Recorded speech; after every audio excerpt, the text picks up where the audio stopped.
pouco antes das 10 da manhã, 7 de novembro de 2019. Dentro de um quarto do Hospital Santa Isabel, em Salvador, um homem de 54 anos morria em silêncio absoluto. Esse homem tinha o sobrenome mais famoso da Bahia. Era o irmão mais velho de Ivete Sangalo. E ela não estava dentro daquele quarto. O nome desse homem era Jesus Sangalo. E o que a irmã sabia, e nunca disse para defendê-lo da acusação suja que destruiu o nome dele, é só o começo dessa história.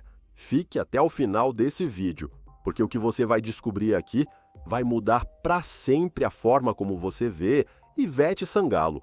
Mas para entender o que aconteceu dentro daquele quarto de hospital de Salvador em 2019, você precisa voltar a um endereço bem anterior ao Hospital Santa Isabel, a uma casa simples do interior da Bahia, no final dos anos 80, onde uma família inteira aprendeu a viver dentro de um silêncio brutal que ia durar 30 anos seguidos. Juazeiro, Bahia, final dos anos 80. Uma casa simples de família grande, 6 filhos crescendo dentro de 4 paredes apertadas.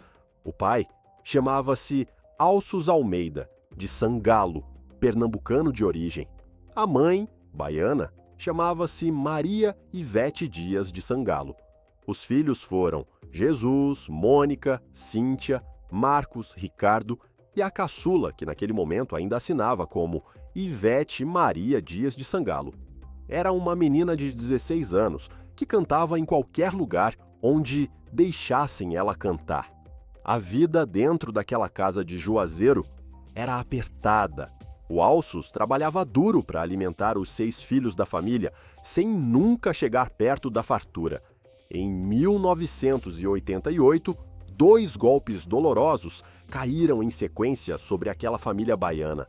O primeiro veio do pai. O Alços morreu dentro da própria casa, sem aviso prévio nenhum. A Ivete tinha 16 anos completos naquele momento. O segundo golpe veio poucos meses depois daquele primeiro luto. O irmão Marcos, mais velho que ela, foi atropelado nas ruas de Salvador. Não sobreviveu ao acidente. Anos depois, falando publicamente sobre aquele período da própria adolescência, numa entrevista pesada, Ivete Sangalo usou uma frase que ficou. Disse que naquele momento específico só havia 2 saídas possíveis na vida dela: morrer junto com eles ou seguir adiante. Seguiu. Mas ela mesma admitiu na entrevista que algo ficou debaixo do tapete depois daqueles lutos. Usou exatamente essa palavra, debaixo do tapete. Dentro daquela casa de Juazeiro, com um pai enterrado e um irmão morto na rua, alguém precisou ocupar o lugar vazio que o Alços deixou na cabeceira da mesa. Esse alguém chamava-se Jesus Sangalo. Era o irmão mais velho dos 6 filhos da família. Tinha 23 anos quando o pai morreu de repente. Nos meses seguintes àquele luto duplo, foi ele que assumiu a função que ninguém mais podia assumir dentro da família Sangalo: a função do pai. Anos mais tarde, já com a saúde debilitada, Jesus daria uma entrevista pública onde resumiu aqueles anos com uma frase que ficou registrada: "O pai dela era meu pai, mas eu criei", disse com a voz pesada, sem chorar diante da câmera, sem dramatizar a fala. Era um fato gélido que ele tinha carregado por dentro durante 3 décadas inteiras antes de conseguir colocar em palavras. Guarda essa frase na cabeça, porque foi nesse exato momento da história da família Sangalo que começou a relação entre Ivete e Jesus, que ia terminar 3 décadas depois dentro de um quarto silencioso de hospital de Salvador, com Jesus morrendo aos 54 anos, e a irmã ausente daquele quarto. Para entender por que esse silêncio virou a arma mais cruel dessa história brasileira, você precisa conhecer agora o nome que o Jesus construiu para Ivete, tijolo por tijolo, em 15 anos seguidos de invisibilidade absoluta. 1993. A Ivete tinha 21 anos completos e já estava morando em Salvador desde os 16. Tinha saído de Juazeiro depois daqueles 2 lutos de 88. Vendia roupa num shopping center da capital baiana para ajudar a mãe a alimentar a casa e cantava à noite em barzinhos pequenos da cidade para ganhar uns trocados extras.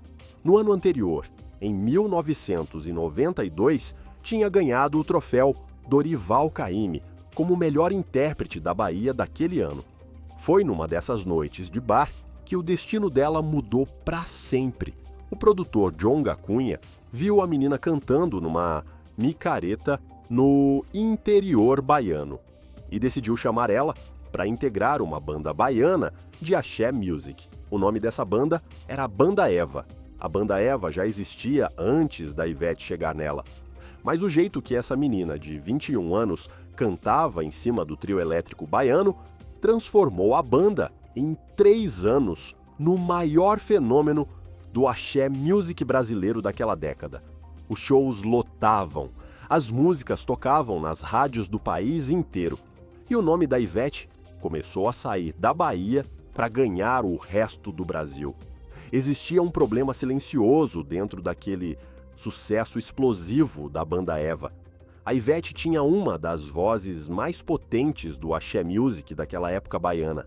Tinha presença gigantesca de palco.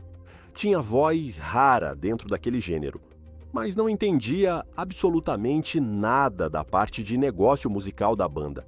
Foi exatamente aí, dentro dessa fragilidade silenciosa da irmã caçula, que entrou Jesus Sangalo. Ele tinha 28 anos completos naquele momento, tinha vivido a morte do pai e do Marcos do mesmo jeito que a Ivete tinha vivido em 88, e conhecia o mundo dos negócios bem melhor do que a irmã conhecia. Quando Jesus viu o que a irmã caçula era capaz de fazer em cima de um palco, tomou uma decisão silenciosa que ia mudar a vida dos dois para sempre. Ia cuidar dela, ia construir o que ela mesma não sabia construir sozinha. E começou a fazer isso a partir daquele momento exato da vida deles. Quem era Jesus Sangalo nesse exato momento da vida da irmã? A resposta gélida desse vínculo de sangue é a peça que vai explicar tudo o que vem agora. Porque o Jesus exercia muito mais função do que só a de irmão mais velho da Ivete. Tinha enterrado o pai junto com ela em 88 e agora ia receber o salário da Banda Eva todo final do mês na conta dele. Durante os anos seguintes da Banda Eva, foi exatamente isso que o Jesus fez dentro dos bastidores invisíveis.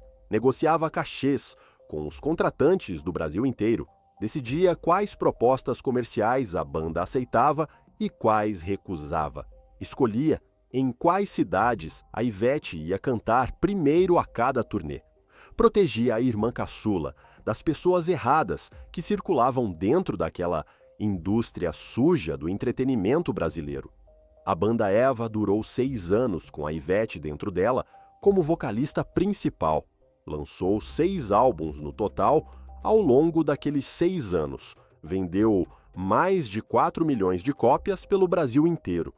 E em 1999, na quarta-feira de cinzas daquele ano, depois do último carnaval da Ivete cantando com a banda, ela tomou a decisão mais arriscada da carreira dela até aquele momento. Ia lançar uma carreira solo sem a Banda Eva por trás dela, sozinha em cima do palco, com o Jesus segurando o volante invisível por trás dos panos. 300 mil cópias vendidas no Brasil. Esse foi o número exato que o primeiro álbum solo da Ivete vendeu naquele ano de 1999, disco de platina no mesmo ano do lançamento. E ninguém ainda tinha entendido naquela altura que tudo isso só estava acontecendo por causa de um irmão silencioso que ninguém conhecia o rosto. A música Festa, lançada em 2001, virou um fenômeno absoluto no carnaval brasileiro de 2002.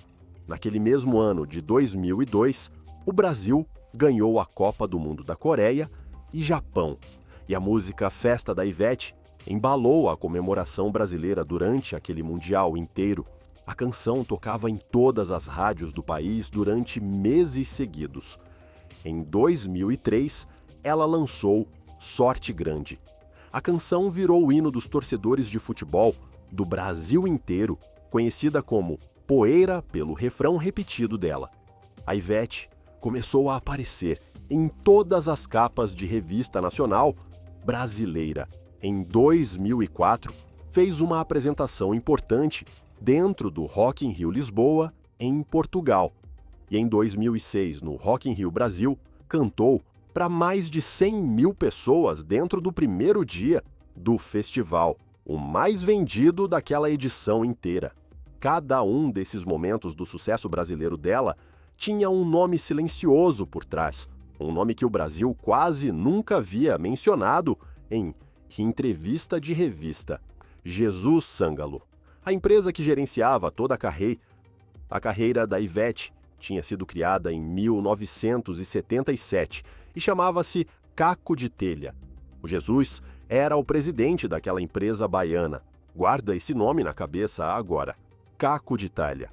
Porque é dentro do escritório dessa empresa de gestão musical brasileira, dentro do prédio dela, em Salvador, que vai começar o segredo mais arrepiante dessa história inteira. E o ano em que esse segredo começou a ser plantado em silêncio é 2008. Exatamente quando o Daniel Cage entrou pela primeira vez na vida da Ivete. Mas antes de chegar a 2008, é preciso voltar primeiro a 2002, porque entre o sucesso explosivo da banda Eva e a entrada do Daniel Cage na vida da Ivete, houve um casamento brasileiro que poucos brasileiros lembram com clareza agora. Em 2002, a Ivete Sangalo casou pela primeira vez na vida dela. O homem era o cantor Davi Moraes, filho do Moraes Moreira dos Novos Baianos, famoso por direito próprio dentro da música baiana brasileira. O casamento entre a Ivete e o Davi durou 2 anos exatos. Em 2004, eles se separaram. O anúncio foi feito de forma silenciosa. A Ivete continuou na Caco de Telha, com o Jesus presidindo a empresa. O Davi voltou para a carreira solo dele dentro da música brasileira independente. 4 anos depois daquela separação silenciosa, em fevereiro de 2008, um nome novo entrou na vida da Ivete: Daniel Cage. Era nutricionista funcional, especializado em dietas vegetarianas e veganas, e foi contratado pela equipe da própria Ivete para cuidar da alimentação dela durante a preparação para o Carnaval de Salvador daquele ano. Em julho daquele mesmo 2008, a Ivete e o Daniel começaram a namorar oficialmente. Um mês depois, em agosto, foram morar juntos dentro de uma casa de Salvador. Constituíram uma união estável formal. A Ivete tinha 36 anos completos naquele momento. O Daniel era bem mais novo do que ela. E em setembro daquele mesmo ano, 2 meses depois do início do relacionamento, a Ivete anunciou publicamente que estava grávida do primeiro filho do casal. Mas no mesmo setembro de 2008, naquele mês exato do anúncio público da gravidez, a Ivete sofreu um aborto espontâneo doloroso. A primeira gravidez do casal foi interrompida antes de chegar perto do primeiro trimestre completo. Foi um luto silencioso, vivido entre 4 paredes da casa da Ivete em Salvador. Ela não falou em público sobre aquela dor profunda durante muito tempo depois. Voltou para a agenda de shows do segundo semestre. Continuou cantando Festa e Sorte Grande para as plateias brasileiras, como se nada tivesse acontecido por dentro dela. Imagine por um momento o que é isso: continuar sorrindo no palco para 100 mil pessoas todas as noites daquela semana, cantando o hino da Copa do Mundo, recebendo carinho de fãs nos camarins lotados, com o útero ainda doendo da perda silenciosa de poucos dias atrás. Era exatamente isso que a Ivete Sangalo vivia naquele setembro doloroso de 2008, dentro daquele mesmo agosto de 2008, no mesmo mês em que a Ivete e o Daniel oficializaram a união estável dentro da Casa de Salvador, alguma outra coisa estava sendo assinada por dentro da Caco de Telha, algo silencioso que nenhum brasileiro de fora percebeu naquela altura, e que 8 anos depois daquela assinatura ia virar a peça mais arrepiante dessa história inteira.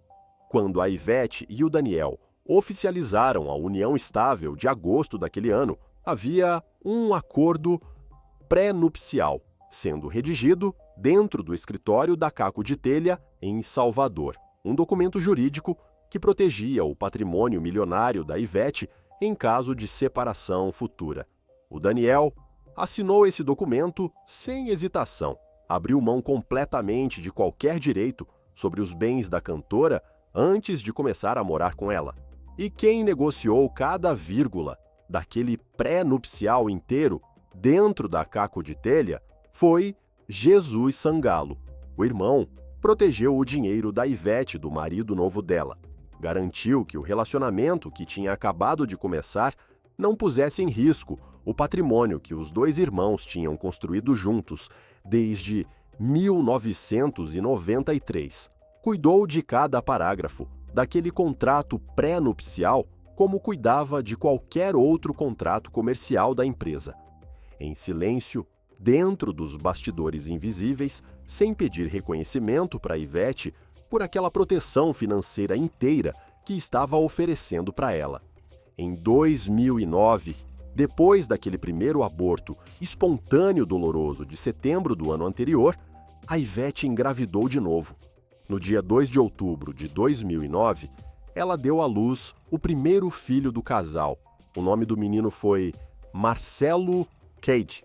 E em 12 de maio de 2011, 2 anos e meio depois do nascimento daquele primeiro filho, a Ivete e o Daniel oficializaram o casamento civil dentro de uma cerimônia íntima feita em Salvador. Naquele momento exato de 2011, a Ivete Sangalo era a mulher mais famosa do entretenimento brasileiro. Tinha vendido vários milhões de cópias acumuladas até aquela altura entre a banda Eva e a carreira solo. Tinha sido capa de todas as revistas nacionais do país. Era casada com um homem que amava de verdade. Tinha um filho saudável de 2 anos completos andando dentro da casa. E o irmão mais velho continuava presidindo a empresa que gerenciava cada milímetro daquela carreira gigantesca. Por fora, tudo parecia funcionar dentro de um equilíbrio absoluto e perfeito. Por dentro do escritório da Caco de Telha, em Salvador, alguma coisa silenciosa começou a apodrecer naquele mesmo ano de 2011.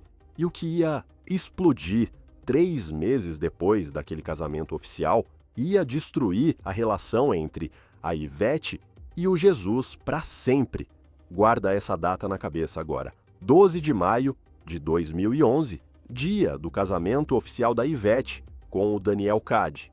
Porque poucos meses depois daquela cerimônia íntima, dentro do prédio da Caco de Telha em Salvador, Jesus Sangalo ia ser afastado da empresa que ele mesmo presidia há 15 anos seguidos. E o motivo brutal daquele afastamento silencioso é o segredo mais arrepiante dessa história inteira. Em 2011, alguns meses depois daquela cerimônia íntima, de 12 de maio, uma decisão silenciosa estava sendo tomada dentro do escritório da Caco de Telha, em Salvador. A decisão envolvia o futuro do irmão mais velho da Ivete dentro da empresa que ele mesmo presidia há 15 anos seguidos. Ia mudar para sempre o rumo inteiro da família Sangalo daquela altura em diante. O Brasil só ficou sabendo daquela decisão da pior forma possível, pelos rumores que começaram a circular dentro da imprensa baiana sobre o desaparecimento silencioso do Jesus dos bastidores, pelos sussurros que começaram a sair do escritório fechado da Caco de Telha, onde antes havia a presença constante dele em cada show da Ivete, agora começou a aparecer uma ausência arrepiante e inexplicável que nenhum brasileiro tinha ainda decifrado. E foi exatamente naquele agosto silencioso de 2011 que o nome de Jesus Sangalo começou a aparecer pela primeira vez na internet brasileira, ligado a uma única palavra, uma palavra repugnante que ia atravessar o resto da vida dele até o leito de hospital de 2019. A palavra era ladrão. A acusação que começou a circular era brutal. Os rumores que apareciam dentro da indústria baiana do entretenimento diziam que Jesus Sangalo tinha desviado dinheiro. O dinheiro da própria irmã caçula. Diziam que ele tinha usado a posição de presidente da Caco de Telha para movimentar valores para fora da empresa durante anos seguidos e que tinha enriquecido pessoalmente em cima do nome da Ivete durante os 15 anos seguidos em que cuidou dos negócios dela. A acusação rumorada era arrepiante e a Ivete não disse uma única palavra pública sobre ela durante meses inteiros. O Jesus foi afastado da Caco de Telha, em silêncio absoluto, sem comunicado público da empresa, sem entrevista oficial do escritório que ele tinha presidido durante 15 anos seguidos da carreira inteira da Ivete. E a Ivete não disse uma única palavra pública sobre aquele afastamento brutal. O silêncio dela era completo e perturbador. E também não desmentiu o rumor que estava destruindo o nome do Jesus dentro do Brasil inteiro. O Jesus, do outro lado dessa história silenciosa, ficou completamente sozinho a ver o próprio nome ser destruído pelos rumores que circulavam pela imprensa do Brasil inteiro. Imagina por um momento o que é isso: passar 15 anos construindo o império musical de outra pessoa, abrir mão da própria vida para que o nome de uma irmã chegasse a estádios lotados pelo país inteiro. E descobrir depois, do outro lado do silêncio dela, que essa irmã não ia abrir a boca para te defender quando o teu nome estava sendo destruído publicamente. Dentro daquela rescisão silenciosa de 2011, alguma coisa específica foi assinada que ia se transformar, anos depois, na peça mais arrepiante dessa história inteira da família Sangalo. A Ivete pagou ao Jesus uma indenização de rescisão pela saída da empresa. Valor financeiro de despedida. Os documentos foram redigidos dentro do escritório da Caco de Telha. Os dois irmãos assinaram aquela quantia em silêncio, e o Jesus deixou de aparecer dentro do prédio onde tinha trabalhado durante 15 anos, seguidos da vida adulta dele. Guarda essa informação na cabeça agora: indenização de rescisão.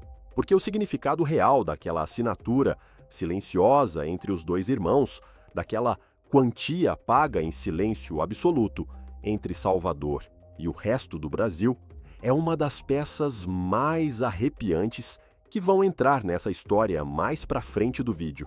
Naquele mesmo agosto de 2011, poucos dias depois do afastamento silencioso do Jesus da empresa, aconteceu um incidente brutal dentro da carreira da Ivete que o Brasil inteiro viu pela televisão.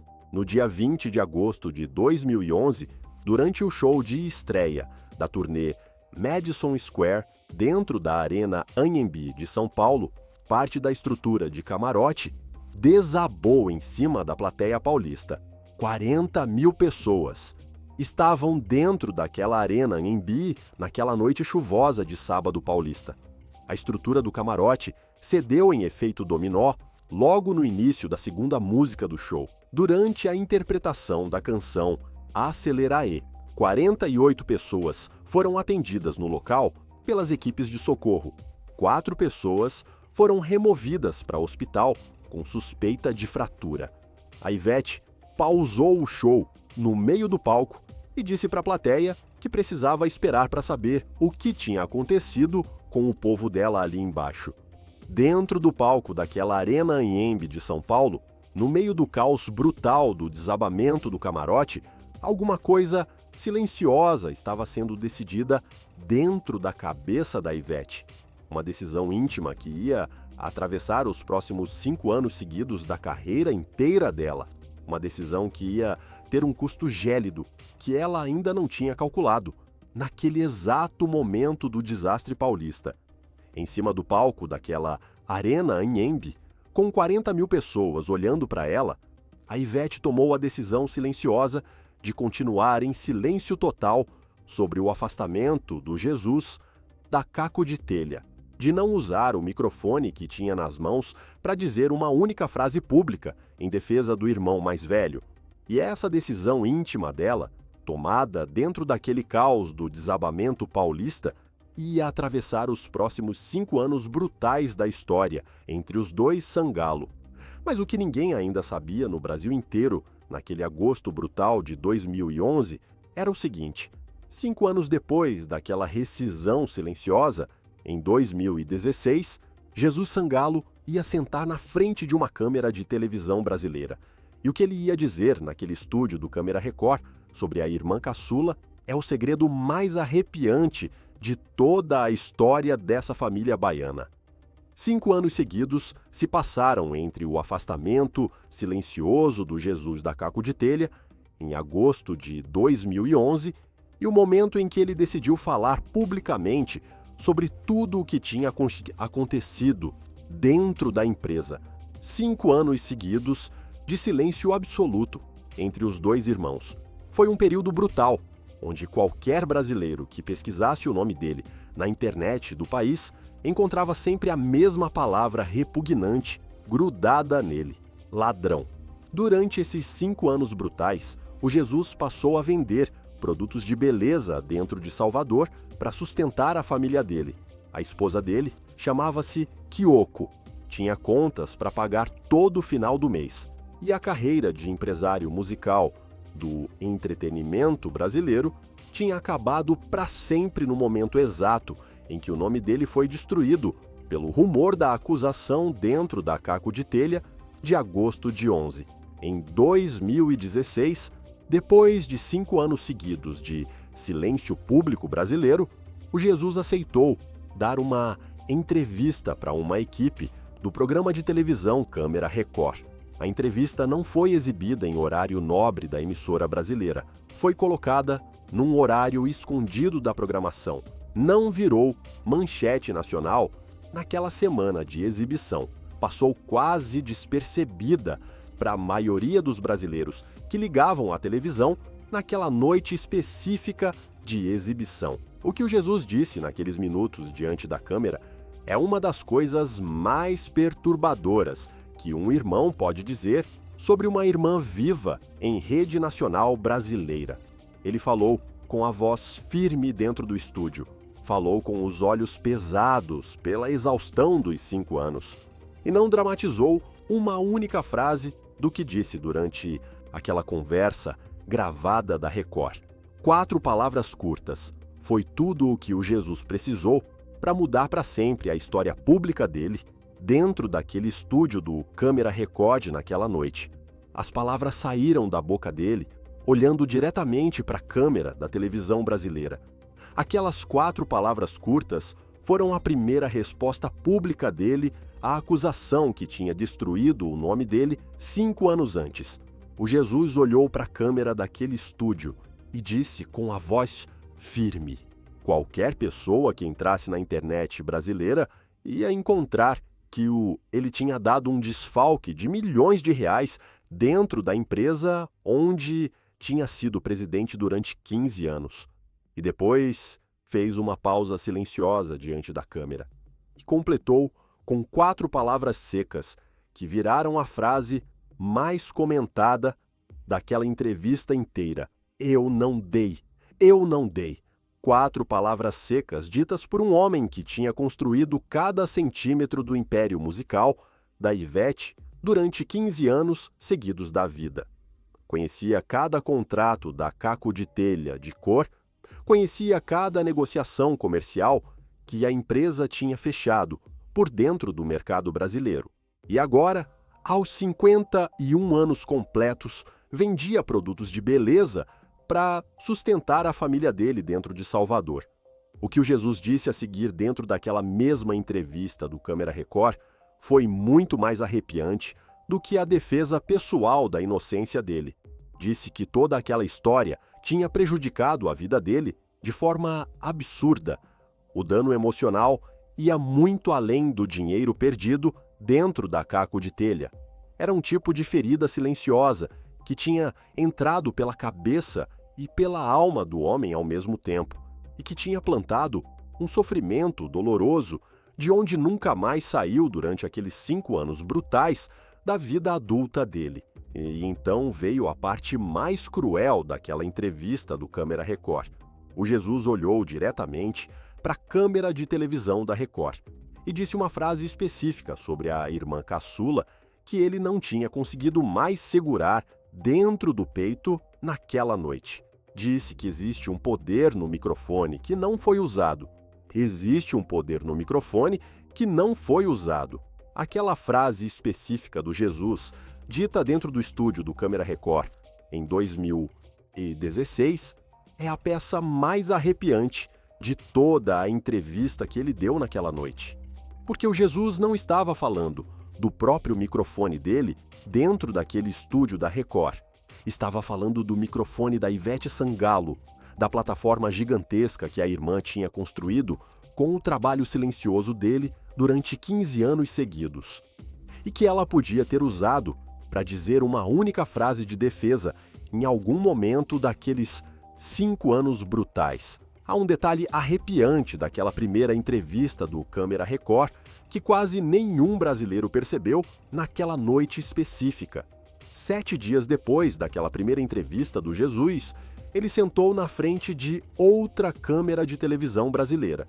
E o que ele disse naquela segunda entrevista gravada é a peça mais perturbadora dessa história inteira da família Sangalo.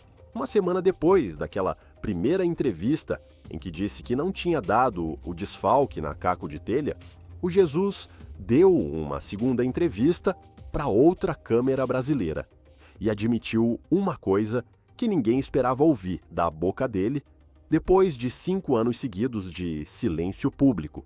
Admitiu que tinha mentido durante a primeira entrevista da Record. Olhou para a câmera nova com a voz embargada e disse: "Há uns dias atrás eu disse na TV que não sinto falta dela." A segunda parte da frase saiu com peso ainda maior na voz pesada dele. "Mas eu menti. Me entristece muito."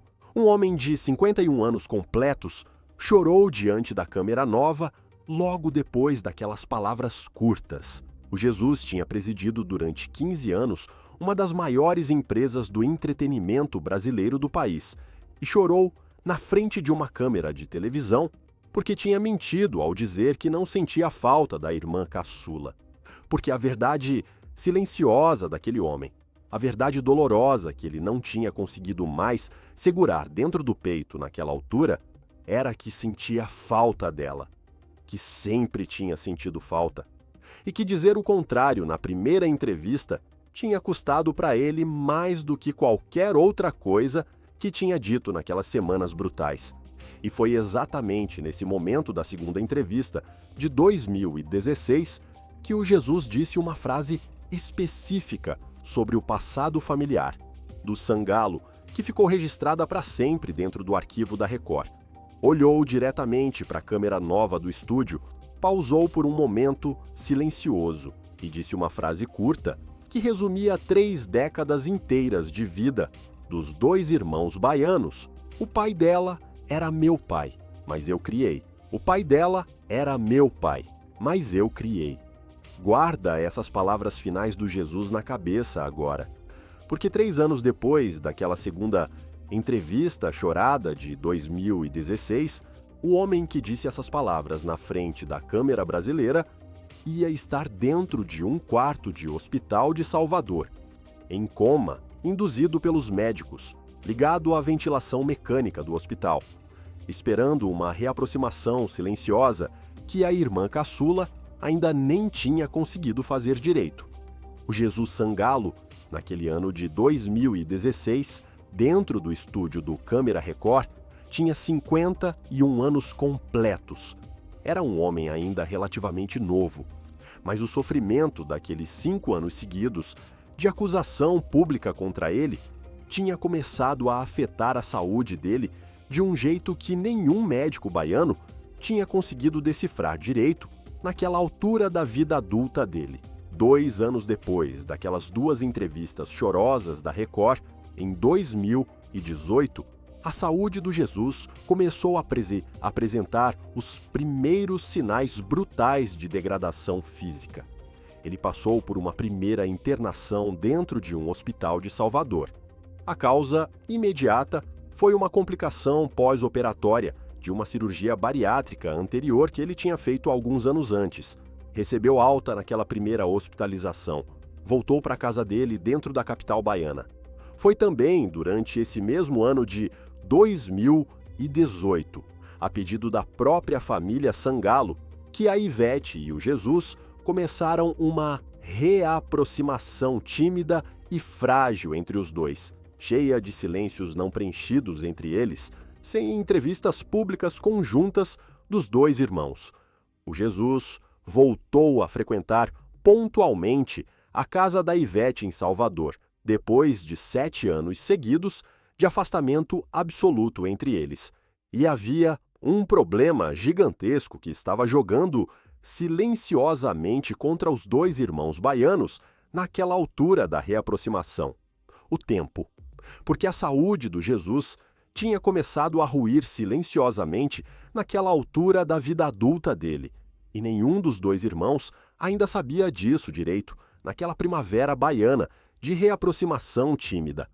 Em agosto de 2019, 8 anos depois daquele afastamento do Jesus da Caco de Telha, de 2011, ele foi internado de novo, desta vez dentro do Hospital Santa Isabel, no bairro de Nazaré, em Salvador.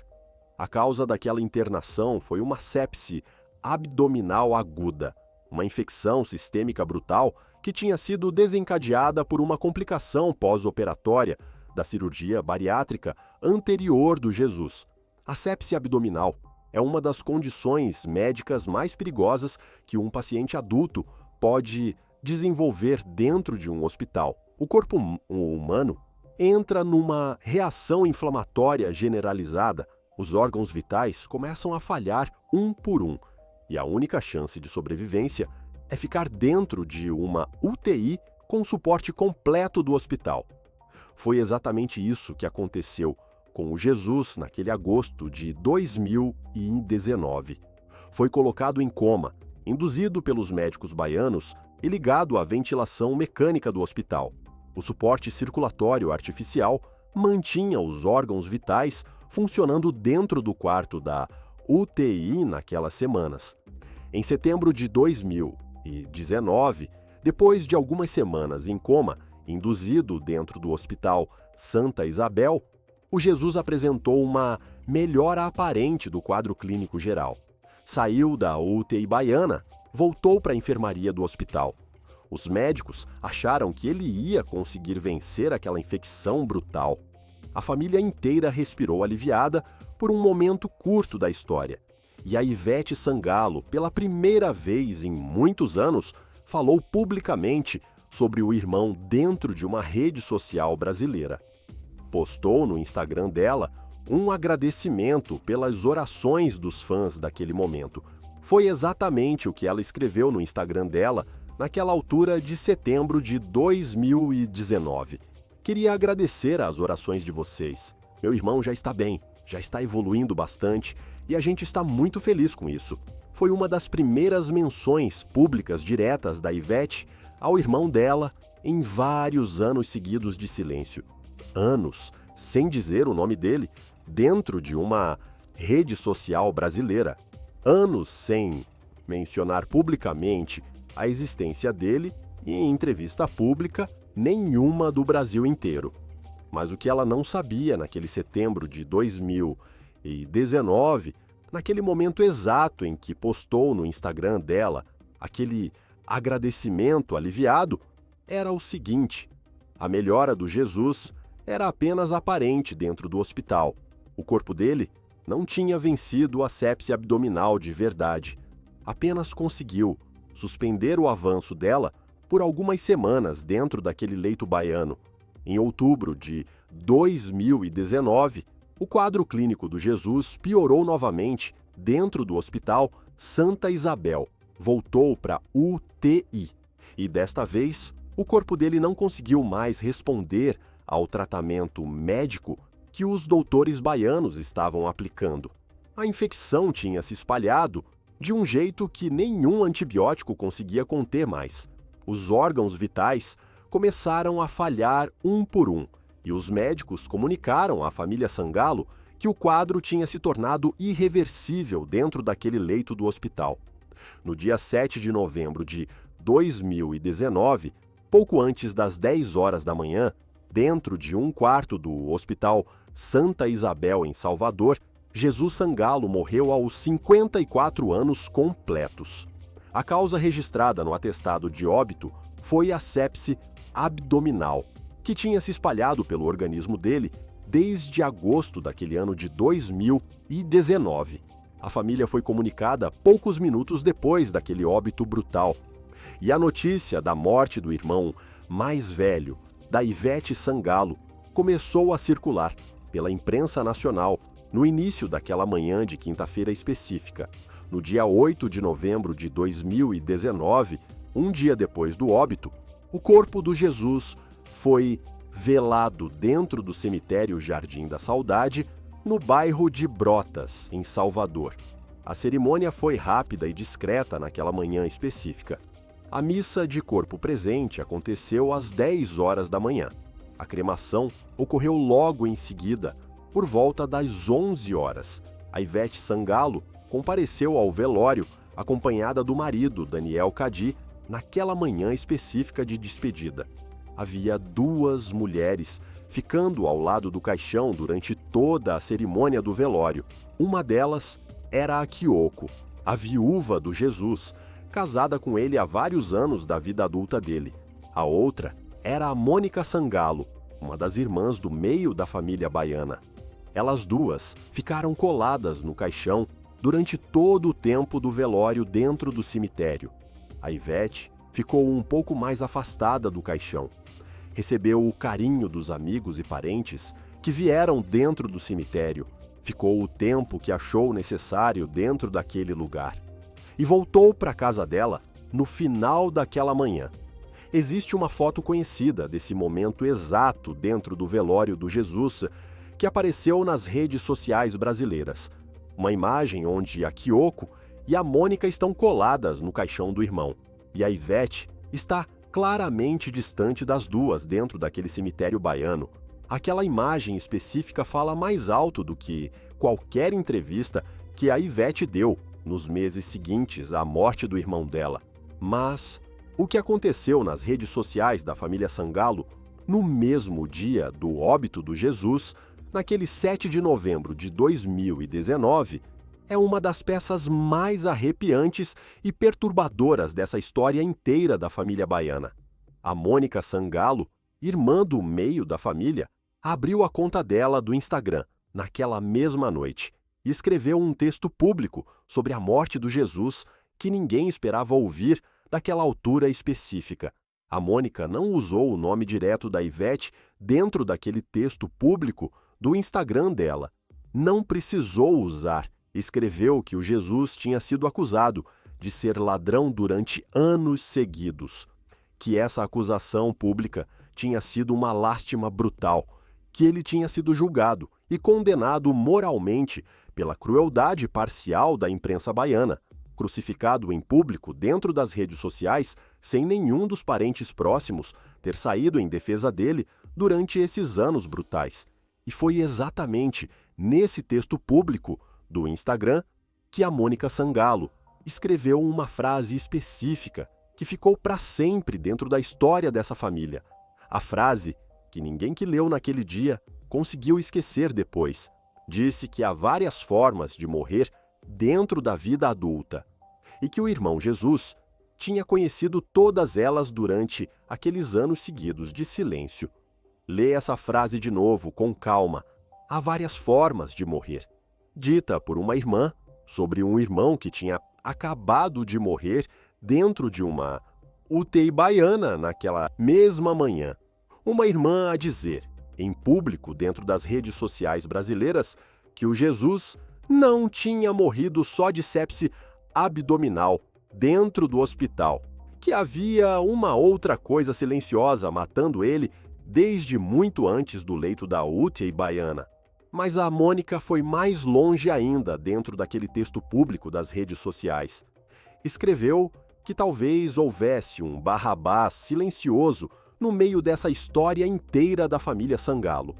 Disse que essa pessoa anônima era torpe e lamentável. E completou dizendo que esse mesmo Barrabás também era covarde demais dentro do círculo familiar baiano e que ela não sabia direito quem era essa pessoa específica. Barrabás, a pessoa que ficou livre dentro da história bíblica, enquanto o inocente foi condenado por todos os outros. A Mônica Sangallo usou essa palavra específica dentro do texto público dela, do Instagram, e deixou o Brasil inteiro decidindo sozinho quem era o Barrabás silencioso dessa história baiana. A Ivete não disse uma única palavra pública sobre aquele texto da irmã do meio. Continuou em silêncio absoluto, como sempre tinha continuado durante os 8 anos anteriores ao óbito do Jesus. E aqui é onde essa história deixa de ser sobre uma família baiana específica, porque há mais uma peça dentro dessa história inteira que ninguém ainda tinha conectado até agora. Uma peça plantada lá atrás, em 2008, dentro do escritório da Caco de Telha, e que ressurgiu em 2025, quando o casamento da Ivete com o Daniel Cadi terminou de uma vez por todas no Brasil. Para entender a peça final dessa história, é preciso voltar primeiro ao ano de 2008, naquele ano em que a Ivete e o Daniel Cadi oficializaram a união estável dentro da Casa de Salvador, naquele mesmo ano em que o aborto espontâneo da Ivete aconteceu pela primeira vez, e naquele mesmo período em que o pré-nupcial deles foi assinado dentro do escritório da Caco de Telha, em Salvador. O Jesus Sangallo era o presidente da Caco de Telha naquela altura da carreira da Ivete, e foi ele que negociou cada vírgula daquele pré-nupcial entre a Ivete e o Daniel. Foi ele que cuidou para que o patrimônio milionário da irmã caçula ficasse completamente protegido em caso de separação futura. Foi ele que garantiu que o Daniel abrisse mão de qualquer direito sobre os bens da cantora antes de morar com ela dentro da casa baiana. 3 anos depois daquela assinatura de 2008, em 2011, esse mesmo homem que tinha protegido o dinheiro da Ivete foi acusado de ter roubado o dinheiro dela dentro da empresa. 3 anos. Esse é o intervalo arrepiante e cruel dessa história brasileira. Para entender o significado completo dessa contradição sombria, leia de novo com atenção. Em agosto de 2008, Jesus Sangallo cuidou para que o dinheiro da Ivete não fosse para a mão de um marido novo dela. Garantiu que o patrimônio dela ficasse intacto em caso de separação futura. Cuidou da irmã caçula como sempre tinha cuidado desde 1988. E 3 anos depois daquela proteção, esse mesmo homem foi acusado, dentro dos rumores da indústria baiana, de ter desviado milhões de reais dessa mesma cantora que ele tinha protegido publicamente. A ironia dessa história é tão arrepiante que chega a doer de ler em voz alta. O Jesus Sangallo era a pessoa que conhecia melhor do que qualquer outra o patrimônio inteiro da Ivete. Conhecia cada conta bancária e cada contrato comercial dela dentro do mercado. Sabia onde estava cada centavo que entrava e saía dentro da Caco de Telha. Era a única pessoa dentro daquela empresa que conhecia esse mapa inteiro de cor. E foi exatamente essa pessoa específica que foi acusada publicamente de roubar essa mesma carreira gigantesca. A Ivete sabia disso por dentro. Sabia melhor do que ninguém que o Jesus tinha sido o homem que protegeu o dinheiro dela durante 15 anos seguidos da carreira. Sabia que o pré-nupcial com o Daniel tinha sido garantido pelo trabalho do irmão dentro do escritório da Caco de Telha. E mesmo sabendo de tudo isso por dentro da própria história familiar, ela escolheu o silêncio absoluto quando o nome do Jesus começou a aparecer ligado à palavra ladrão dentro da internet brasileira. E aqui é onde essa história deixa de ser sobre dinheiro desviado dentro de uma empresa baiana. Passa a ser sobre algo muito mais sombrio e podre do que isso. Sobre o que uma pessoa famosa é capaz de não fazer publicamente quando a imagem da carreira gigantesca pesa mais por dentro do que o sangue da própria família. Em 27 de novembro de 2025, 14 anos depois daquele afastamento do Jesus da Caco de Telha, a Ivete Sangalo anunciou publicamente o fim do casamento com o Daniel Cade. 17 anos juntos, dentro da vida adulta dos dois, 3 filhos, o Marcelo, a Marina e a Helena. O anúncio do fim foi feito através de um comunicado conjunto dentro do Instagram dos dois cônjuges. O comunicado foi discreto e curto, como sempre tinha sido o estilo público da Ivete. Sem detalhes do motivo do fim do casamento, sem explicações públicas sobre o que tinha acontecido por dentro da casa deles. Apenas a informação de que os dois tinham seguido caminhos diferentes da vida adulta brasileira e um pedido cuidadoso de privacidade e respeito para a família. Dias depois daquele anúncio de novembro de 25, durante um show da turnê dela dentro do Rio de Janeiro, a Ivete subiu no palco e falou pela primeira vez sobre o fim do casamento. Disse com os olhos vermelhos diante da plateia que a vida capotava às vezes dentro da cabeça da gente e que a gente ficava triste pra cacete em alguns momentos brutais da vida, mas que sempre havia uma saída para esse tipo de momento difícil e que Deus conduzia tudo dentro da gente daquela altura específica da carreira. O público da plateia aplaudiu durante o show carioca daquela noite específica. As câmeras do Brasil inteiro gravaram a fala emocionada dela no palco. O vídeo viralizou rapidamente dentro das redes sociais brasileiras nos dias seguintes.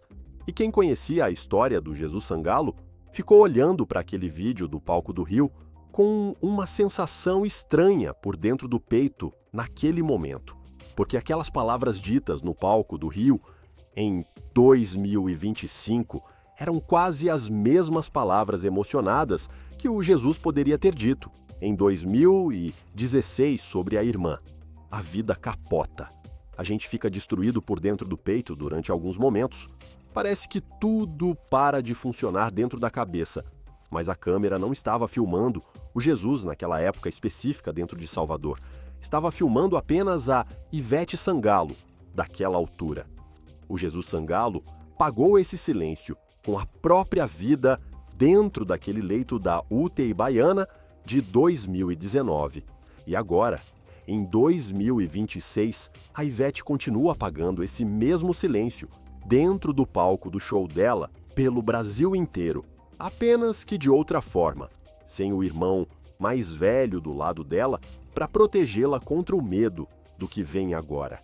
O Jesus Sangalo pagou esse silêncio com a própria vida dentro daquele leito da UTI baiana de 2019. E agora, em 2026, a Ivete continua pagando esse mesmo silêncio dentro do palco do show dela pelo Brasil inteiro, apenas que de outra forma silenciosa, sem o irmão mais velho do lado dela, para protegê-la contra o medo do que vem agora. Há uma frase específica que o Jesus disse na entrevista do Câmera Record de 2016 que nunca foi muito citada pela imprensa baiana brasileira. Uma frase que ficou enterrada no meio de tudo o resto da entrevista, que passou despercebida na época porque parecia apenas uma queixa de um homem magoado dentro do estúdio. Mas, quando essa frase específica é lida com atenção redobrada, ela explica tudo o que veio depois dentro dessa família baiana. Jesus Sangalo disse, dentro daquele estúdio do Câmera Record, existe um poder no microfone que não foi usado. Ele não apontou o dedo para ninguém específico durante a entrevista.